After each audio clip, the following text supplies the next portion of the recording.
name's Pete Larson. I was an engineer on the USS Kittiwake from 1986 to the end of 1989.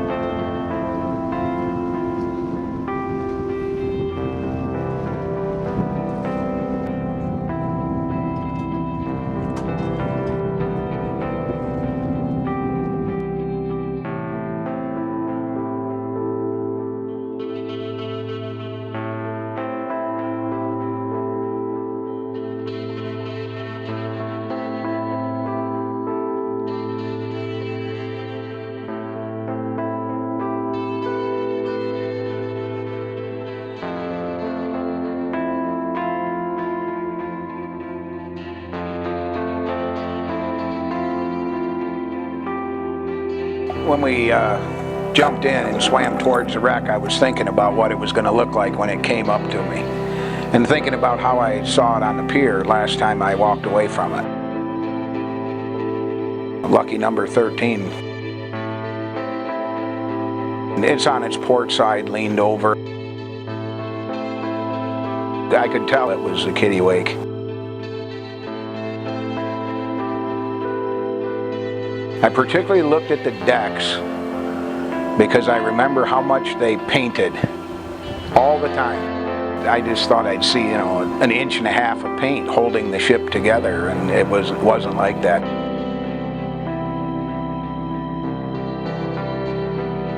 I was interested to see the spuds were still on it.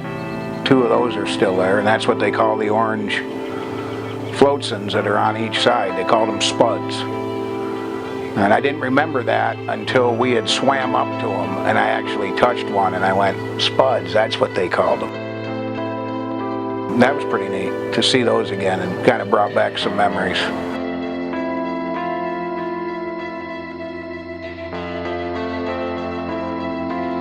I couldn't figure out what they would leave and what they wouldn't. They left things I thought that they wouldn't, and they took things I thought that they'd leave. The reduction gear, I was surprised to see still on it. Back in those days, a lot of the reduction gears were hand-ground gears, and they were so expensive that the Navy leased them and didn't own them. They let it sink with the ship, and that's one thing I thought for sure of all things would be gone.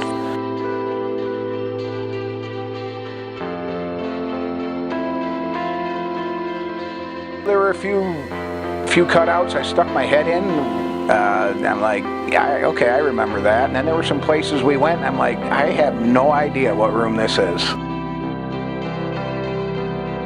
Nostalgic would be a good word when you look at something you haven't seen in 30 years. But it was pretty cool to be back on it. I mean, to see it again, to see how it continues on. Like I said, not cut up in a Louisiana shipyard for scrap metal. It actually has a purpose now. I'm really glad to see it a reef. It was a good ship, but all in all, it was a pretty neat dive.